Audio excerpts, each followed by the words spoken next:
Sean, it's a pleasure to be speaking with you. I really enjoyed the film. It really teared me up. I'm not gonna lie.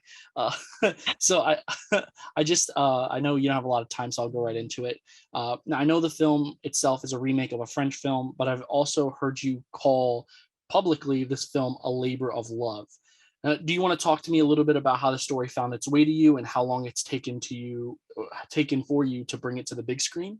Yeah, I mean, I started working on this project probably, I guess it was 2016 was when I first started working on this project. And so, as a writer, I think even when I'm starting with any kind of source material, my goal as a writer is always how do I bring myself into this? How do I make it personal? How do I connect to this story? And so I feel like it was a labor of love in the sense that the movie became very personal to me in a way. I felt like there were universal themes in this character and this teenage girl and what that is to grow up and try to figure out your identity outside of your family and how painful that can be sometimes. And then also it became personal because the more that I dug into deaf culture and learned about deaf culture and had collaborators on this project from the deaf community, the more important it was for me to really honor that experience and make sure that I was representing those ASL scenes in a way that felt authentic and real, and these characters in a way that felt authentic and real.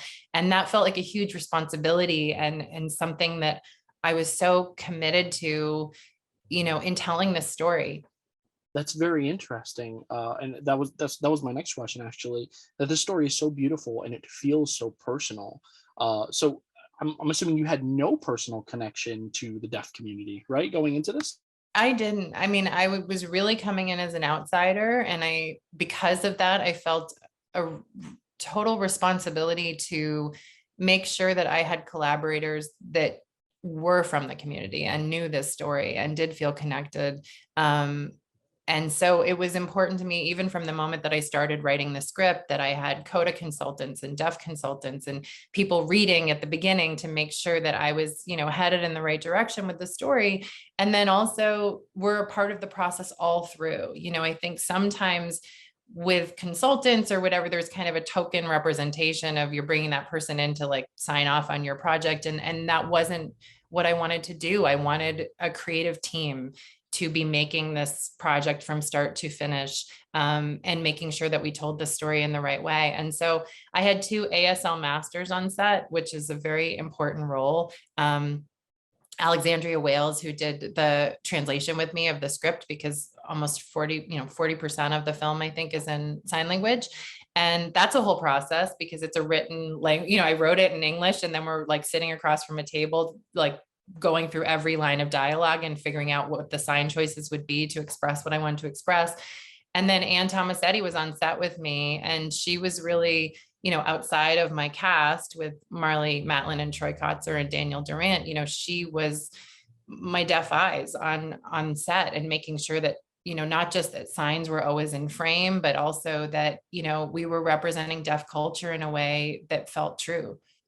And as you mentioned, sign language is such an important component to this film, not only for the characters to communicate with each other, but so that the audience knows what's happening.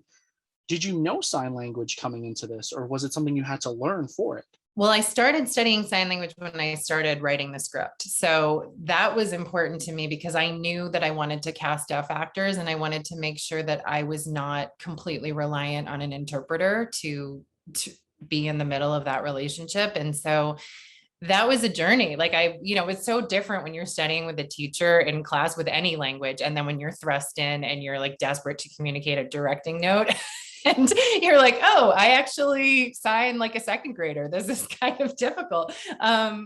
But I think it was amazing in that we found a way. We always had interpreters there on set, so I had someone to lean on when we needed to do that. But also, I did have enough facility with the language that we could have a direct relationship and we could chat and discuss these characters and dig in a way.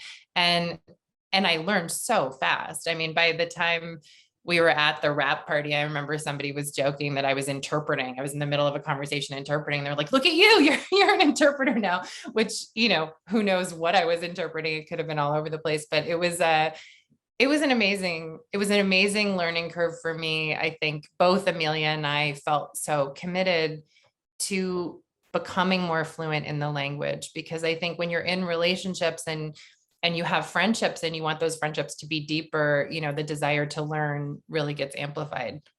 And my final question is, there clearly aren't a lot of films like this. The only one that I could think in recent memory is like Sound of Metal. So final question, what does it mean to you to be able to literally provide the voice, and what are you hoping that people take away from it? Well, I don't feel like I am providing, a community with a voice. I think this is one story. And my hope is that if people love this story, then they will want to know more about this community and they will want to see more stories like this told. Because I think the problem is, you've rarely seen a deaf family on screen. And so there is, I hope that hearing audiences, that it normalizes it, and they watch this family and go, oh, this feels like my family, or my dad is embarrassing like that, dirty or funny like that dad, and that there's a connection made there and empathy sparked, and there's a desire to maybe go out and want to learn ASL, but also that more stories get told. Because like I said, this is, not the deaf experience or the CODA experience. This is one family and the story of this one family. And there are so many other stories out there waiting to be told. And my hope is if audiences are open and love this story, that more projects will get funded at studios, that deaf creators will have their voices amplified to be able to tell their own stories. So I hope it kind of kicks a door open that allows a lot of other people through. Thank you so much, Sean, once again, for the beautiful film, for letting me see it, and for your time. And I wish you the best of luck with it. Thank you so much.